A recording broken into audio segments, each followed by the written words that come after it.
Amics i amigues, aquí promocionant Sant Carles Acutis, aquesta biografia que ha editat el Centre de Pastoral Litúrgica dins de la col·lecció Sants i Santes en català i també en castellà.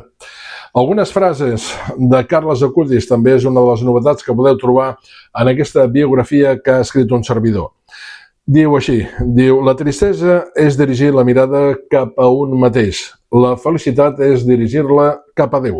La conversió no és altra cosa que desviar la mirada des de baix cap amunt. N'hi ha prou amb un simple moviment d'ulls. Les persones es preocupen molt per la bellesa del seu propi cos i en canvi no es preocupen per la bellesa de la seva pròpia ànima. Aquesta és la més famosa de Carlo Acutis. Diu, tots naixem com a originals, però molts moren com a fotocòpies. I la felicitat és el gest de donar, no el de rebre. Aquí tenim aquesta biografia de Carles Acutis, editada pel Centre de Pastoral Litúrgica, el ciberapòstol de Déu.